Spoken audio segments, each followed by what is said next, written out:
موقنين ونقر بوحدانيته إقرار الصادقين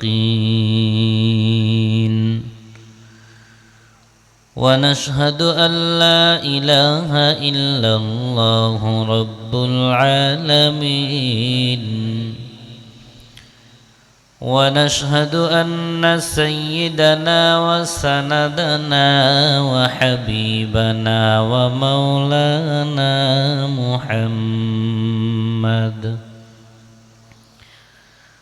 ومولانا محمدا عبده ورسوله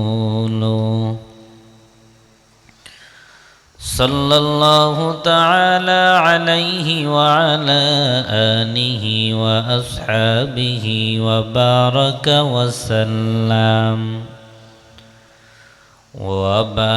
وسلم تسليما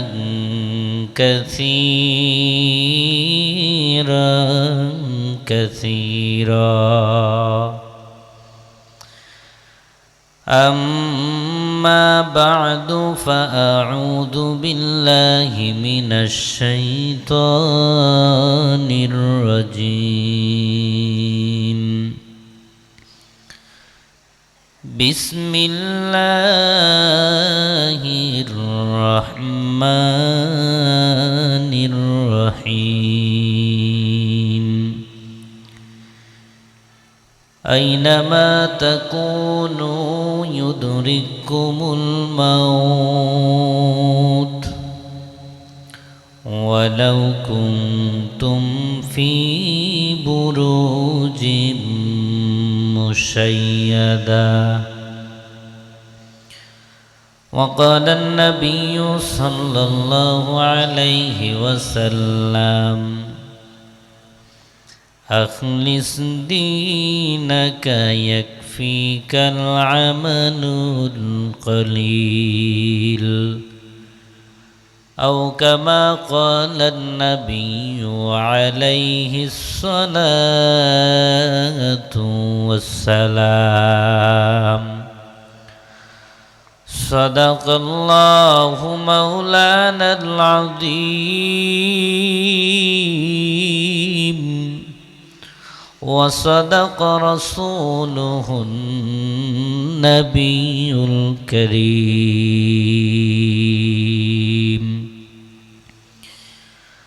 اللهم صل على روح محمد في الأرواح وعلى جسد محمد في الأجساد وعلى قبر محمد في القبور لا إله إلا الله لا إله إلا الله لا إله إلا الله جل لا إله إلا الله لا إله إلا الله لا إله إلا الله لا إله إلا الله لا إله إلا الله لا إله إلا الله محمد رسول الله صلى الله عليه وسلم صلى الله عليه وسلم صلى الله عليه وسلم कौनैन का मुख्तार खुदा तुमको बनाया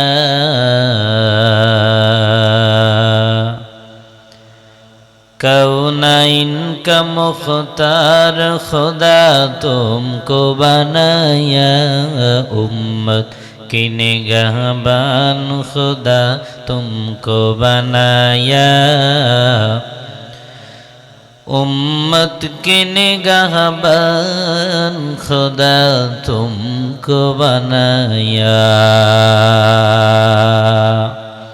या रब मेरे आँखों में समा जाए मदीना, या रब मेरे आँखों में समा जाए मदीना, मुद्दत से मेरा दिल में तमन्नाए मदीना, मुद्दत से मेरा दिल में तमन्नाए मदीना। तलवार बकट हो के निकल मैदाने असीर, तलवार बकट हो के निकल मैदाने असीर, दुश्मन के मुकाबिल तो लगा नारे तकबीर, दुश्मन के मुकाबिल तो लगा नारे तकबीर। अल्हम्दुलिल्लाह। बुजुर्ग रसूलपुर रहमानिया हाफिजिया माद्रासा ও এতিমখানার উন্নয়ন কল্পে 20তম বার্ষিক 2 দিনব্যাপী তাফসীরুল কোরআন মাহফিলের সমাপনী দিবসের সম্মানিত শ্রদ্ধাভাজন সভাপতি জনাব ডক্টর আবু সাইদ মোহাম্মদ নুরুল ইসলাম সাজু সাহেব, দোয়া করছি আল্লাহ রাব্বুল আলামিন ওনাকে ওনার হায়াত বাড়ায় দিয়ে দ্বীনের খিদমত বেশি করার তৌফিক দান করেন, জান্নাতের মেহমান হিসাবে কবুল করেন। আমরা বলি আমিন। আয়োজিত মুফতি জলসার সম্মানিত প্রধান অতিথি ও বিশেষ অতিথিবৃন্দ, দেগার উলামা ইকরাম, সামনে বসা মুরব্বিয়ানে আজম, সমবয়সী যুবক ভাইয়েরা, পর্দার অন্তরালে অবস্থানরতা আমার পর্দানিশী মা ও বোনেরা, দয়াময় আল্লাহ তাআলার দরবারে লাখো কোটি শুকর, যিনি আমাদেরকে কোরআনের মজমায় জান্নাতের বাগানে এ গভীর রজনীতে পছন্দ করে, মায়া করে, মোহাব্বত করে বসে থাকার তৌফিক দিয়েছেন। কৃপণতা না করে জবান খুলে সে মহান মালিকের দরবারে কালিমাতুশ শুকুর আদায় করে বলছি আলহামদুলিল্লাহ। আরও জোরে বলুন আলহামদুলিল্লাহ। পাশাপাশি লাখো কোটি দরুদ ও সালাম বর্ষিত হোক আকায় নামদার তাজদারে মদিনা আহমদে মুস্তফা মুহাম্মদ আরবি মুহাম্মদুর রাসূলুল্লাহ বলি সাল্লাল্লাহু আলাইহি ওয়াসাল্লামের উপর। মুআজ্জাজ মুহতারাম, এ লম্বা সময় পর্যন্ত বসে থেকে কোরআনের মজমায় আপনারা খুশি না বেজার? কম নাকি বেশি? কারা কারা খুশি একটু আল্লাহ তাআলাকে হাত দেখান চাই। লিল্লাহি তাকবীর। সোজা করেন, সোজা করেন, একটু লাড়া দেন, আওয়াজ দিয়ে বলুন তো আমাদের মালিককে। আল্লাহ ছোট না বড়? তো আওয়াজ হবে ছোট না বড়? কোনো আওয়াজ বাকি রাখা যাবে না। গলায় যত আওয়াজ আছে তত আওয়াজ দিয়ে বলতে হবে আমাদের মালিককে। একটু চিল্লায় বলেন আল্লাহু আকবার। হামদান কাসীরান তাইয়িবান মুবারাকান ফি। হাত নামান। কষ্ট পেলেন? কষ্ট পেলে ক্ষমা চাই। অনেকেই ঘুমায় পড়ছেন না, ঘুমটা একটু ভাঙ্গায় নিলাম। আমার তো নিজেরই ঘুম পেয়েছে, তো আপনাদের পাবে না কেন? প্রতিদিন যে সময় আমার বয়ান শেষ হয় সে সময় আজকে বয়ান শুরু করতে হয়। যদিও অন্য জায়গায় এমন হলে রাগ হয়, আজকে রাগ হতে পারছি না, কারণ আমার পাশে আমার বড় ভাই বসে আছেন, ফেরদৌস ভাই। আমি যখন ছোট মানুষ বয়ান শুরু করি, ভাইয়ের মাধ্যমেই অত্র অঞ্চলে সর্বপ্রথম বয়ান করি। তো সেই ভাই আজ থেকে মিনিমাম 1 যুগেরও আগের কথা। আরও অনেক পরিচিত ব্যক্তিবর্গ এখানে আছেন, এজন্য অল্প কিছুক্ষণ কথা যদি আল্লাহ বলার তৌফিক দান করেন বলার চেষ্টা করব ইনশা আল্লাহ। আমি কোরআনুল কারীম থেকে যে আয়াত কারিমা তেলাওয়াত করেছি, এই আয়াতের তেলাওয়াত শুনে আপনারা অনেকেই আলোচ্য বিষয় বুঝতে পেরেছেন, যারা কোরআন বুঝেন এবং জানেন কিংবা গবেষণা করেন। সেটি হচ্ছে পৃথিবীতে যত মানুষ আছে, সে মানুষ ইসলাম ধর্মের হোক কিংবা ভিন্ন কোনো ধর্মের হোক, অথবা সে নামাজি হোক কিংবা বেনামাজি হোক, সুদখোর ঘুষখোর হারামখোর আর যাই হোক, অথবা সে আল্লাহদ্রোহী মানুষ হোক, কোরআনুল কারীমের কোনো আয়াত বিশ্বাস করুক আর না করুক, একটি আয়াত, একটি কথা, একটি ব্যাখ্যা, এক বাক্যে সবাই মানে, বুঝে, বিশ্বাস করে যে কথাটার নাম হলো মরণ, তবে করতে চায় না কেউ স্মরণ। ঠিক কিনা জোরে বলেন তো, মরণ আমার আপনার আছে না নাই? যাদের সন্দেহ আছে তারা আসতে বলেন, যাদের নাই তারা জোরে বলেন, মরণ আমার আপনার সামনে আছে না নেই? এটা কি খুব দূরে নাকি নিকটে? জোরে বলতে হবে, দূরে না নিকটে?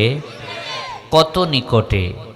আজকে যেমন নামাজ আমরা পড়ি, আজানের পরে বোঝা যায় নামাজ শুরু হওয়ার আর বেশি দেরি নাই, তাড়াতাড়ি ওযু করতে হবে। মসজিদের পাশাপাশি যখন চলে যাই, একামত যদি শুরু হয়ে যায়, তো মানুষের আর বোঝার বাকি নেই যে একামত শুরু হতে দেরি, শেষ না হতেই ইমাম আল্লাহু আকবার বলে নামাজ শুরু করবে।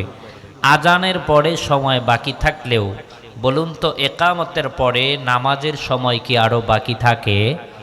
আরও জোরে বলতে হবে, থাকে? 5 মিনিট তো থাকে নাকি?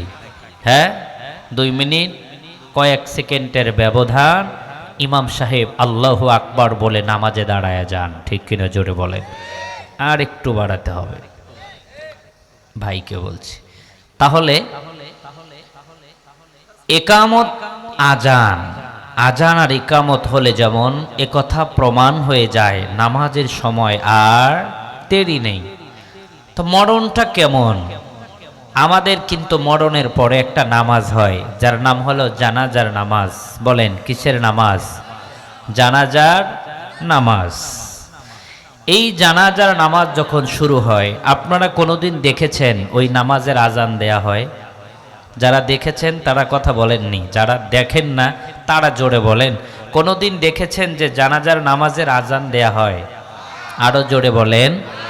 একামত দেয়া হয়? কেন দেয়া হয় না এটা কি জানেন?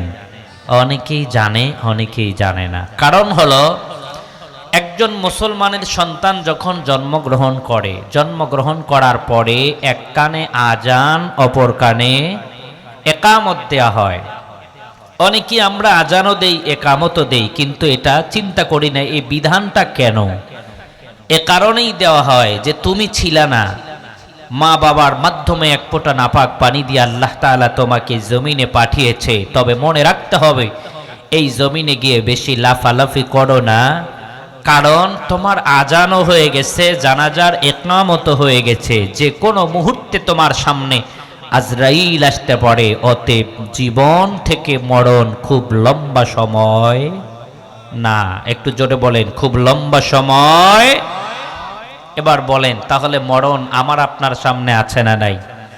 10 বছর পর, 20 বছর, 10 দিন নয়। কখন কার মরণ হবে এটা পৃথিবীর কেউ জানেন না, যিনি জানেন তিনি কে? জোরে বলতে হবে, তিনি কে? কোরআনুল কারীমের ভিতরে আল্লাহ রাব্বুল আলামিন তাই বলেন, পৃথিবীতে যত মানুষ আছে সবাই এক বাক্যে কথাটা বিশ্বাস করে, মরণকে কেউ অস্বীকার করতে পারে? আল্লাহ তাআলা বলেন, কুল্লু নফস, যত নফস আল্লাহ তাআলা বানাইছেন, দাইকাতুল মাউত। বলেন তো, প্রত্যেকটা নফসের মরণ আছে না না? পৃথিবীতে জীবন যার আছে, মরণ তার আছে, অবধারিত, হতেই হবে। আমার ভাইয়েরা, জীবন যার আছে মরণ তার হবে, তবে জীবনের সিরিয়াল আছে, কিন্তু মরণের কোনো সিরিয়াল, জোরে বলেন, কোনো সিরিয়াল নাই। আবার মরণ তো হবেই হবে, মরণ থেকে পালায়া বাঁচার উপায়ও আমার আপনার নাই। কোরআনুল কারীমের ভিতরে রব্বুল আলামিন সে কথা সুন্দর করে জানায়া দেন অন্য জায়গার ভিতরে। রব তো তিনি আল্লাযী খালাকাল মাউতা ওয়াল হায়াত। বলুন আল্লাহু আকবার, আরো জোরে বলুন আল্লাহু আকবার। রব্বুল আলামিন বলেন রব তো তিনি, মরণ বানিয়েছেন যিনি। আল্লাযী খালাকাল মাউতা, এরপরে বলেন ওয়াল হায়া, জীবন সৃষ্টি করেছেন যিনি। আগে আল্লাহ তাআলা মরণের কথা বলেন, পরে জীবনের কথা বলেন। আমরা তো অনেক সময় দেখি মানুষ আগে জীবন পায়, তারপরে মানুষ মরণ পায়। কিন্তু আল্লাহ তাআলা কেন আগে জীবনের কথা পরে মরণের কথা, আগে কেন মরণের কথা পরে জীবনের কথা বলে জানো? ও দুনিয়ার মানুষ, আমরা বাংলাদেশ থেকে যখন বিভিন্ন দেশের ভিতরে যাই হজ্জে বাইতুল্লাহ করার জন্য কিংবা চিকিৎসার জন্য অথবা ব্যবসা বাণিজ্যের জন্য যখন ভিন্ন দেশে যাই, ভিন্ন দেশে যাবার সময় আমরা পাসপোর্টের সাথে যখন টিকিট নিয়ে যাই, রিটার্ন টিকিটটা কেটেই নিয়ে যেতে হয়। কারণ ভিন্ন দেশে যাবার পর ওই দেশের প্রশাসন যদি আপনাকে ধরে, আপনি বাংলাদেশের নাগরিক, কেন আপনি সৌদি আরবে আসলেন, আপনি তখন রিটার্ন টিকিট দেখায় দিবেন, সৌদি জনতা শোনো, আমি বাংলাদেশের নাগরিক, আবার বাংলায় ফিরে যাব। আসছো কেন? হজ্জে বাইতুল্লাহ করার জন্য আসলাম, তবে চিরদিন থাকবো না। অথবা ভিন্ন দেশে যাবার পরে আমি বাংলার নাগরিক, বাংলায় যেতে চাই, তোমার দেশে আমি আসলাম চিকিৎসার জন্য, উন্নত চিকিৎসা নিব ভাই, তবে আমি তোমার দেশে থাকবো না, বাংলা আমার আসল ঠিকানা, আমি চলে যাব আবার বাংলাদেশে। এই যে দেখো রিটার্ন টিকিট, তার প্রমাণ জোরে ঠিক কিনা? ও সাদুল্লাহপুর অঞ্চলের মানুষ শোনো, এই জন্যই তো রব্বুল আলামিন জানায়া দেন আগে মরণের কথা পরে জীবনের কথা। আল্লাযী খালাকাল মাউতা, আল্লাহ বলেন আগে মরণ বানাইলাম এরপরে জীবন। কারণ কি পৃথিবীর মানুষ জানো, আমরা মুসলমান, আমাদের আসল ঠিকানা জান্নাতে, ঠিক কিনা জোরে বলেন? আমাদের প্রথম বাবা আদম পয়গম্বর, তিনি ছিল জান্নাতের ভিতরে। প্রথম মাতা হাওয়া আলাইহিস সালাতু ওয়াস সালাম, তিনিও ছিলেন বাবার সাথে জান্নাতের ভিতরে। তো আমাদের মা বাবা ছিলেন জান্নাতে, কোনো কারণবশত আল্লাহ পাঠিয়েছেন জমিনে। তবে এই জমিনে আমরা থাকবো না, এই জমিন থেকে আবার ফিরে যাব, জান্নাত আমাদের আসল ঠিকানা। এজন্য আমার ভাইরা, এই দুনিয়াটা আমার আপনার জন্য মুসাফির খানা। তাই এই দুনিয়াতে আসার পর মন চাই যা জিন্দেগি করা যাবে না।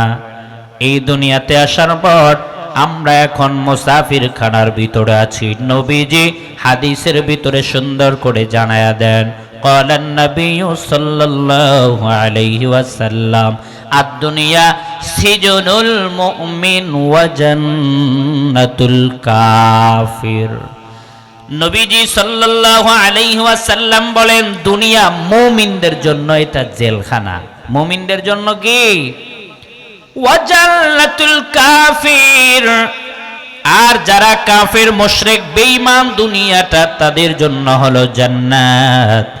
এই দুনিয়ায় কোনো মানুষকে যদি প্রশাসন জেলখানার ভিতরে রাখে, মন চাইলেই জেলখানায় ঘুমানো যায় না, মন চাইলেই খাওয়া যায় না, মন চাইলেই হালাল বিবির সাথেও থাকা যায় না। কারণ এটা জেলখানা, জেলখানার একটা নিয়ম আছে, ঠিক কিনা জোরে বলেন? ও আমার যুবক ভাইরা, ও বৃদ্ধ বাবা, ও নওজোয়ান যুবক, আল্লাহর গোলাম, ও পর্দার অন্তরালের মা, বুঝার জন্য অতি সহজ করে বলছি শোনো, এই দুনিয়াটাও তোমার আমার জন্য জেলখানা। তাই এই দুনিয়ায় চাইলেই ফজরের আজান হলে আর ঘুমের বিছানায় থাকা যাবে না। এই দুনিয়াতে চাইলেও জোহরের আজান হলে আর কাজের জন্য জমিনে থাকা যাবে না। এই দুনিয়ায় চাইলেও আছরের আজান হয়ে গেলে আর কর্মতে থাকা যাবে না। এই দুনিয়ায় চাইলেও মাগরিবের নামাজ হলে নামাজ ছেড়ে অন্য কিছু করা যাবে না। এই দুনিয়ায় চাইলেও ঈশার নামাজ পড়ার আগে ঘুমা যাবে না। এই দুনিয়ায় চাইলেও রমজান মাসে কোটি টাকার মালিক, টাকা পয়সার অভাব নাই, দোকানে অনেক খাবার, হোটেলের ম্যানেজার, অনেক খাবার তার সামনে, খাবার চাইলেই খাইতে পারে, কিন্তু রমজান মাস হবার কারণে দুনিয়াটা মুমিনের জন্য জেলখানা। তাই চাইলেও ফজর থেকে মাগরিব পর্যন্ত খাওয়া যায় না। কথাকার। আর জান্নাতুল কাফের যারা মুশরিক, যারা বেঈমান, এদের দুনিয়াতে কিচ্ছু লাগে না। এরা দুনিয়াতে যা মন চায় তাই করে, যেমনে চায় তেমনে চলে, যেমনে চায় তেমনে খায়, যেমনে চায় তেমনি ঘুমায়। ঠিক কিনা জোরে বলেন তো। আমরা যারা মুমিন, আল্লাহর বিধান অনুযায়ী, রুটিন অনুযায়ী এই মুসাফির খানায় চলার দরকার আছে না নাই? তাহলে বলেন, নামাজ পড়বো তো ইনশা?